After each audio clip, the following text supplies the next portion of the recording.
Hey guys, welcome back. If you've been following me for a while here, you know I've been working on this 2018 Chevy Silverado. It's got some transmission overheating issues. It's been as high as 280 degrees. I've already dropped the pan on it, changed the filter and the fluid so it has new fluid in it. You may have also seen the video. I installed the SureCool transmission thermostat bypass. That seems to be working good. It's kept it down under 210. I still think that's too hot though. So today I am going to go ahead and install an aftermarket transmission cooler. I'll put a link down below. Comes with all the fittings you need, the hose, and this is much cheaper than some of the name brand coolers. Before I spend over 400 bucks on a cooler, I wanted to try one here that was less than $100. I've already showed you how to pull this grill off when I replaced those active shutters behind the grill, but we're going to go ahead and do that again. This comes with brackets that we're going to use and make some mounts to this. It'll mount to the crossbars behind the grill. I'll show you real quick how to pull this grill apart, and then we're going to put this on. If this sounds like something you want to learn more about, welcome to the Bald Eagle 242 YouTube channel. First thing you'll want to do is go ahead and pop all these little plastic pins out of this plastic cover up here in the front, and they do sell a special tool for this. This makes this really easy where you can just push underneath one of these and pop them out,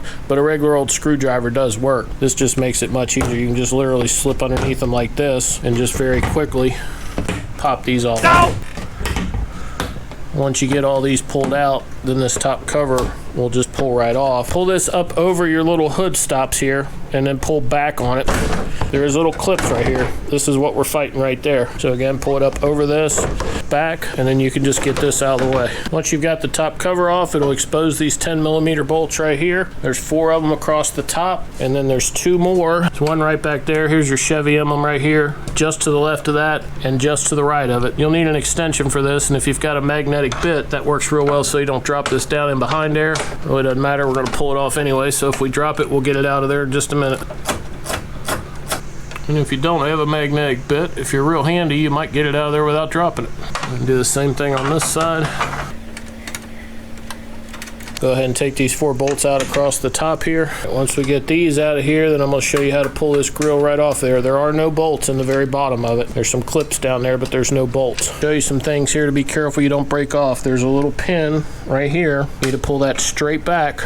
And on the sides here, this little clip right here is back underneath there, so it helps take your little pry tool. Just pry that up so it comes back out from underneath that. And then come over to this side, same thing. Just pull this back. Get your top completely loose all the way across the top there, and then we're going to pull this out, pull it straight out, and we'll put you on the tripod here. There are some pretty tight clips down here. Alright, might feel like you're going to break it, but that's the only way to get it off. The next thing you'll want to do is go ahead and remove these 10mm bolts around your active shutters. And guys, if you're not familiar with this, I've got another video that shows you how to replace these and how to fix this. I don't remember the code. I'll put it up on the screen here. But this is actually for aerodynamics on this truck. It actually closes once you get above a certain speed. I think it's 30 or 35 miles an hour. It also allows it to heat up a little bit quicker. This is something you want to check. Make sure those are at least open, especially on a hot day like this. They should always be open when the truck is parked, but I actually bought this truck with a check engine light on it. There was a big bird's nest back in there that kept these from closing and burned them up. So go ahead and pull this off, and then the cooler goes right behind this. One other thing you got to do on this active shutter is follow this wire up here, comes from the passenger side, and go ahead and unplug this. There's a little red clip there, just pull that out, and then you should be able to push this down, and then that'll pull right off. We miss a bolt. There's a little clip right here. We got to pull these clips out. And we did miss a bolt. Alright, so once you get all the bolts out, got it unplugged, just pull this out, get that out of the way. Right there is where we're going to mount our transmission between that bracket and that bracket there. I did a couple fitment tests off camera too, just to see if I could fit this in front of these braces here. And when the active shutter goes back on here, this doesn't allow enough room for it to function. So this is going to have to be mounted behind these braces to allow room for the shutters in front of it. There is a little plastic, you'll see that right there. That runs all the way across the bottom. I'm just going to take the like a sheet metal screw that came with this. I am going to drill a pilot hole. That's why I put the masking tape in that. Go ahead and pull the masking tape off here, mount it down down on that little plastic strip, and first thing I'll do is drill the holes for these little sheet metal screws. That plastic strip is very close to your original AC condenser and transmission cooler, so when you drill this, make sure you do not drill all the way through this and hit anything behind it. So I'll go ahead and pull this out of here now. Go ahead and pull my piece of tape off of it, and then I'll just put this right back in here, and that'll give us a good guide to drill these first holes. When I drill the holes, I'm going to drill the holes about half the size of this bolt, so the bolt will force itself through the hole and be very tight. Since we're drilling our holes behind this, it's going to be kind of hard to get it straight in there, but I'll kind of come in at an angle. So that should be plenty enough hole to get our bolts started. We'll do the same thing on this side. Go ahead and pull your tape back off. I did end up turning this thing around so my brackets are on the front side, so my bolts are in the front. That should still give us enough room, and we're still behind this. I will point out too, this thing is extremely fragile. These little fins are thinner than a pop can. This is the aggravation you avoid when you spend the $400 on the one that starts with an M. I can't think of the name of it. Mishimoto or some crap like that. Alright, so that's what I've got there. I just went back through this little piece of plastic here and put that screw down through there. What I did with these brackets here on top, I went ahead and I moved this out to the very last hole, and then what I'm going to do is bend this out around this. Let's get these tightened up first. I'm just going to take this metal bracket here, hold it down here, and just bend that down. I'll back that up a little bit and drill a hole through that so that this is level. Let's do the same thing on this side. And we can back that up, and we'll thread that right through there. That way there's a space between these, and we got room for our active shutters here on the front. There's no room to get a drill or a self-tapping screw in there, so I'm going to come through from underneath, drill a hole all the way through both sides, and then I can pull this out and then just put this in there with a ratchet.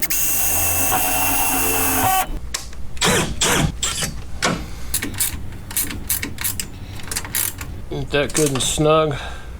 And then that thing ain't going anywhere. It might move a little bit, but it isn't going to go anywhere. I went ahead and drilled a hole on this side. We'll go ahead and tighten it down. And then as far as mounting goes, that's pretty much all there is to mounting this. I'll show you how to hook up all the lines. Next thing I'll do is go ahead and put these little hose fittings in. And what I'll do is wrap some Teflon tape around these to help seal them when I put them in there. And this just ensures you don't have any leaks around the threads. I'll go ahead and thread these in there, and then we'll tighten these down.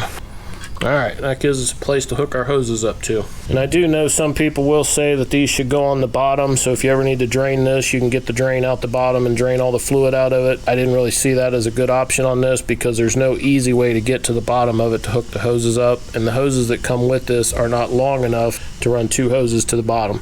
That's why they're at the top. These little fittings are 18 millimeter. Don't have an 18 millimeter. 11/16 is close enough to get them tight.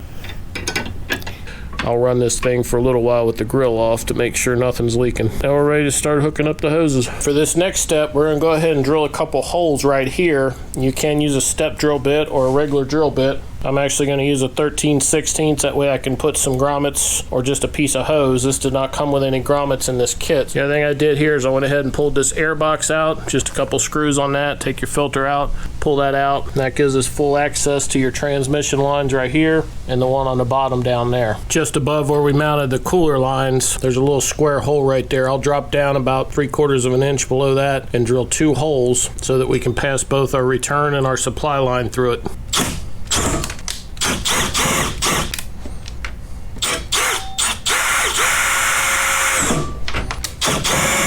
I drilled those holes big enough so I could take like a 1/2 inch air line or something and wrap it around this transmission hose. Another thing I'll do here is just take a plastic tie wrap and I'll wrap this around this hose just to secure this here so it doesn't bounce around or get kinked or anything. And that'll keep it from wearing too. Just don't tighten that down so tight that you collapse that. You don't want to cut this until you know how long it needs to be, so I'll feed this back through here first. Kind of wondering if we're going to have enough line here. I may have to go get some more. The other thing I'll do is tie this up here to this side too, just so we don't have anything flopping around here. The more secure you make all this back in here, the less likely it is any of it's going to wear and bounce around and rub a hole in something. Now these transmission lines have a special tool that you can use to get these off. You can just use just a simple pick. I want to take this plastic cover. It's just a cover to protect that from falling off. Pull that out of the way. Put my thumb on the back of it. Get in behind that little clip. It's like a little U-shaped clip. Slide one side of it off and then it'll pull right back. And if you're careful, you can do that without losing it. This isn't quite as important on this top hose, but make sure you put something on the ground because you are going to have some transmission fluid here that leaks out when you pull this out. Be a lot more on the bottom one than there will be on this top one. That should pull right out of there, and then we're going to take our hose and just put it right over the end of that. Now that we've got that transmission line loose, I'll pull our hose up here, cut that off. I'll leave about 1 inch to 1.5 inches extra just to make sure that we've got enough here to get it all together. A pair of scissors or a utility knife or something. Make sure you don't cut yourself, obviously. Put that over the end of my hose, and I'm going to turn this so we can get to that once we get it on there. And I'll just pull this out here, slide this right over the end of it. Get it over that little barb there if you can. That way your hose clamp will hold much better. I got that slid all the way over that. That little bulge is right down there, so we'll put our hose clamp right there. That should make sure this doesn't leak. Now you could leave this one off until we get that bottom one on there just so you got more room to work. But if you want to work hard like I'm doing, go ahead and hook it up. And now we're going to do the same thing on that bottom one. I'm not going to be able to film that one down there very well with my hands in there, but I'm going to go ahead and get that one loose, go ahead and hook that up. Not going to do that on camera, but I think you got the idea of what we did here. Same thing's going to be done down there. All right, I did get our bottom line disconnected from the truck. Got our hose on there, got our hose clamp tight. One tip I'll give you is this little bracket right here that holds the lines to the frame on the truck. Go ahead and pull that out. That gives you a lot more flexibility to get this on. I've already put it back in, but if you look down there, there's a little bracket that holds it to the truck. Take that loose, gives you a lot more room to work with. And you can see there's rubber lines down there, so you got a lot more flexibility to get to that. One other tip I'll give you is go ahead and put these back on your radiator. That way, if something ever happens to that cooler, you can take these lines loose down here and plug them straight back into the radiator. That's assuming your radiator's not stopped up or clogged. But if you ever hit something on the road and put a hole in that thing, you've got a way to plug this up and then just go back to your factory cooler on the truck. Something else I want to mention here is after we got this line hooked up here to this other side, that's all the hose that I had left. So I did have to run down to the parts store. I bought 6 feet. You probably only need less than 2 feet. So I'll go ahead and show you what we're going to do here to keep this from wearing on this plastic where we drilled that out. We'll go ahead and do that now. One thing you will find if you buy the $400+ Mishimoto or whatever it is trans cooler, it will come with grommets and all kinds of stuff, different mounting brackets so you don't have to bend or fabricate anything. It's a direct bolt in, but for literally 4 times, probably almost 5 times what I paid for this one, you're effectively getting a very similar cooler from what I can tell. I'm going to try this one for less than $100. I think it's worth it. But all I'm going to do, it's actually an old piece of clear tubing. I'm just going to cut this and we're going to wrap this around those other tubes, and then I'll just put a tie wrap to hold it. And all I'll do is just cut a small piece here. I'll cut this long ways. And then I'm just going to wrap this around this piece of hose here, and then that's why I made my hole bigger. I'll slide that back in there, and that's just a scrap piece of hose I had laying around. You could take a piece of this hose, but you'd have to drill your hole bigger because this wall is a lot thicker on this. Again, I'll do the same thing on that top hose. Just cut, a piece of hose long ways, wrap that around there, and then slide it up in there. And that will protect that. It's going to be a long time before it wears through this outside layer, and then it still has to get through the hose. And then I'll just do this on both sides. You're just trying to hold this in place and keep that from sliding through the hole. So that's what that looks like when we're done there. I got 2 tie wraps out here and 2 tie wraps on the inside. That way it can't slide in or out past those tie wraps. I did cut this one a little longer than I needed, but I'll go ahead and slide my hose clamp on here. Get that on there as far as I can get it down on there, and then we'll tighten the hose clamp down.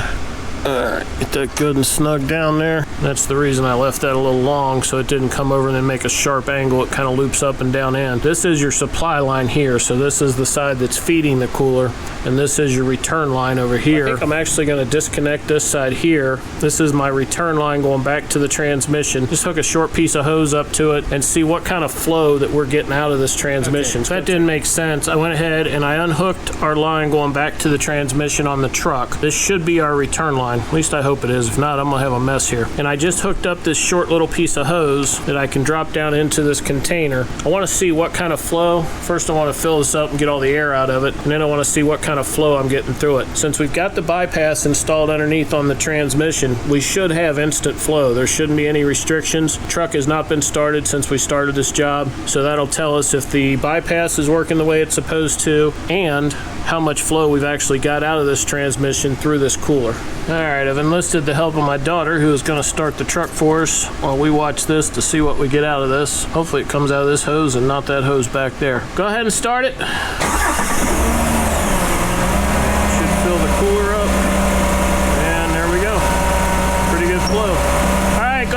off. Well, that's actually a lot dirtier than I expected it to be. I just changed this fluid about a month ago.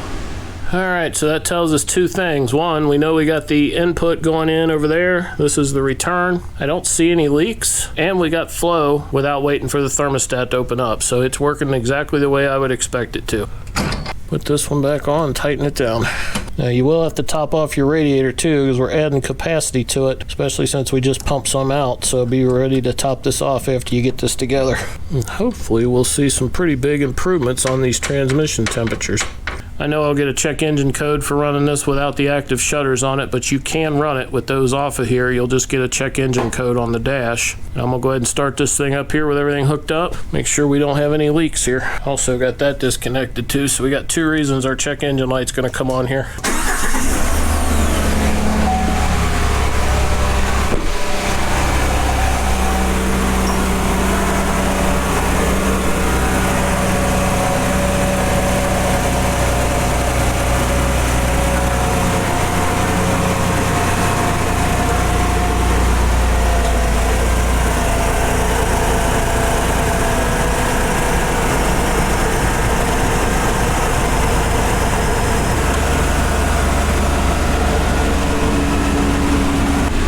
We'll have to take it for a drive to get the real scoop on it, but I think that's some good progress here for a day's work. But a couple things to note here. One, this thing is extremely easy to bend, these little louvers. Just what I've done here, even trying to be careful with it, I don't think it's enough to really affect the cooling capacity, and definitely not enough to cause any leaks.